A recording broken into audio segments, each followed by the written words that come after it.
Hi everybody, welcome to the second channel. Today, we're going to be reacting to Tymon Kolasinski's 3.97 second European record set at the European Championship in Denmark. Let's go!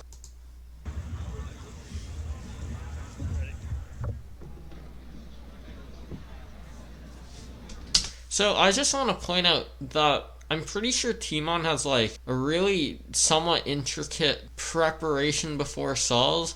I don't know, like he has a towel and stuff. I don't know, I feel like it's superstitious, but it might not be. I'm quite superstitious, but I don't know if he is or not.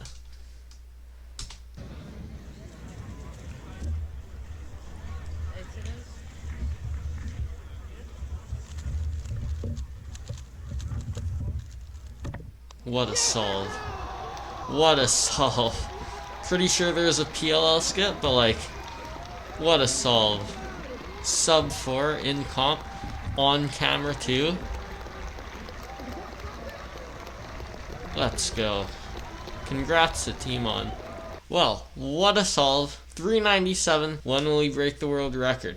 Anyways, thanks for watching this low effort second channel video reaction of a Rubik's Cube solve. So yeah, subscribe to my second channel and also subscribe to the main channel. Bye bye.